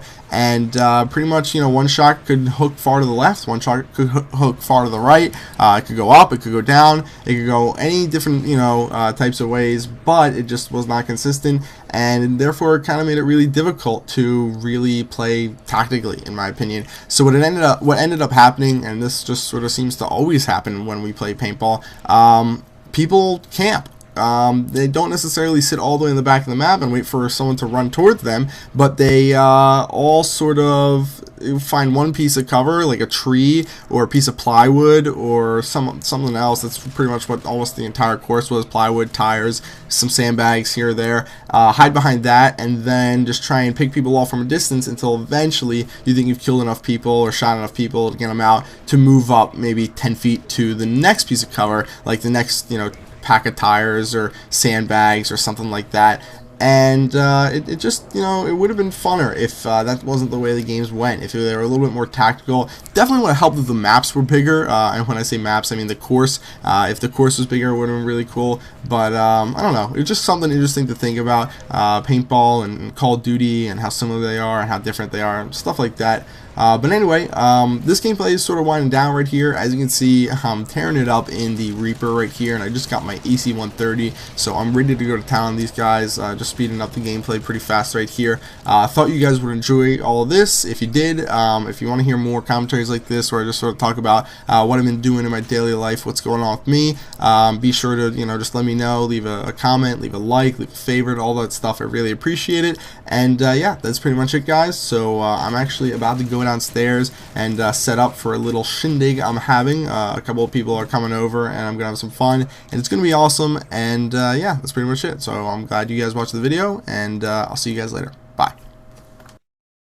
Hey, what's going on, guys? It's Sam or xJawz, and right now I'm coming to you guys from downtown Los Angeles, where I am staying right now for the IGA award show hosted by Machinima. That's going to be taking place in about an hour from right now, and I thought you guys would be interested in a little bit of vlog content for me, letting you guys know what I'm doing here. I apologize for not being able to get a video up the past 2 days. Been busy, been traveling, been handling a bunch of different stuff. I was able to go to the Machinima offices today, something really cool, able to meet a bunch of people there, which was awesome. I've been working for the company for about 2 years now, as I'm sure all you guys know, and to meet the people behind the scenes who make everything happen there was really, really interesting and really cool, so I'm really glad to have gotten that opportunity. But what I'm here to tell you guys about is why I'm out here. I'm out here because I'm recently sponsored by a company called GammaLabs. They recently started a GammaGamers division of their company, and they're going to be sponsoring a ton of different gamers out there, from the YouTube guys to the actual professional gamers out there, and they sponsor a bunch of different people who do a bunch of different sports, like people in the MMA, people who do like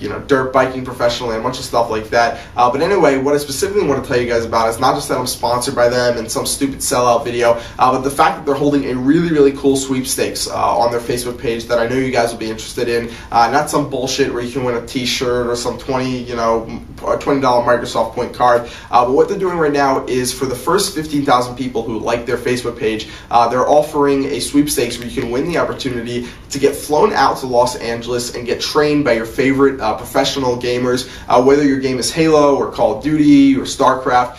They're going to have professional gamers there that you choose to actually train you and teach you how to become a better player in person. It's really awesome. You can win a bunch of different prizes by signing up there. There's not just that first place prize where you get to actually fly out and meet some of your favorite gamers. You can do me, you can have, guys from Envious, guys from the top professional Halo teams, anything like that. But there's also a bunch of other stuff like Xboxes, different glasses, different t-shirts and stuff you can win from the company. So I thought you guys would be pretty interested in it. So I'll leave a link in the description of this video if you want to go check it out. Tell them that I sent you there. And other than that, I really just want to tell you guys that the award show tonight is going to be sick. By the time you guys are seeing this video, it's probably already happened. So unfortunately, I can't link you to it going on live, but I can link you to the Machinima channel if you want to check out some of the content there. I'm sure it's going to be a ton of fun. We're going to be going to the Music Box Theater in Hollywood, so I think it'll be great. It's supposed to be over like 700 people showing up, so it's getting bigger and bigger every year. I think this kind of stuff is huge. Machinima going from 100 people last year to over, like 700 this year, maybe 7,000 next year. I don't know. It just seems like it's blowing up. It seems like really cool stuff, and I thought you guys would enjoy seeing some video content from me while I'm out here.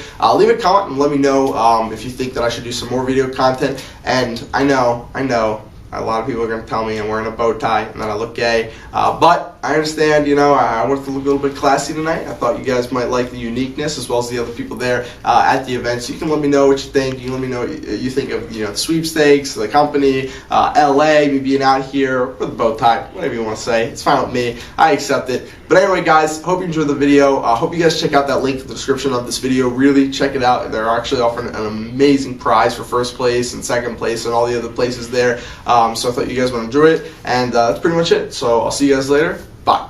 Alright, real quick before this video ends, I wanted to show you guys very specifically how you can go about entering into this really awesome sweepstakes hosted by GammaGamers. What you're going to want to do very first of all is click the link in the description of this video, which should take you right here to the GammaGamers official Facebook page. As you can see, there are only about 3,500 people at the time that I'm making this video who have liked it, which means it's about 11,500 more people who can enter into the sweepstakes with the potential to win one of the many prizes that they are offering. But even though that may sound like a ton of people and may sound like a ton of room to enter into this contest, just keep in mind that typically my videos reach over 100,000 views in a day, so a lot of people are probably going to have seen this video and are going to want to have entered into this contest by the time you're seeing it. Maybe not, maybe you're catching this video really early on, in which case, either way, I would recommend clicking the link in the description and entering into this as soon as possible, because I'd really like you guys to get into this. I really think it's a great opportunity. So like I said, real quick, I'll show you guys what you got to do to enter. After you've clicked the link in the description, you want to click the like button right here on their page, which will take you to this module right here, which will allow you to actually enter your information into the sweepstakes. That way you can be chosen.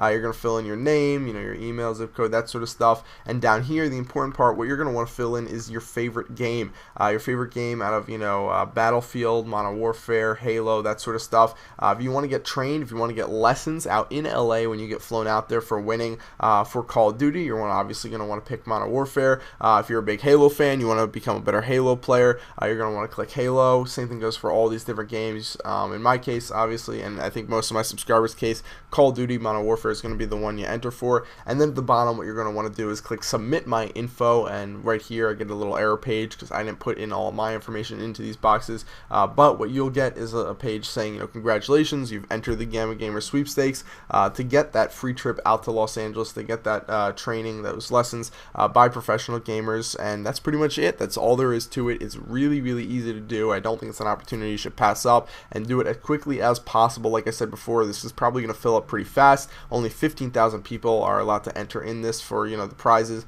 Definitely something you guys should take advantage of while you can. So that's pretty much it. Hope you guys enjoyed the video. Hope you guys like this opportunity, and I will see you guys later. Bye.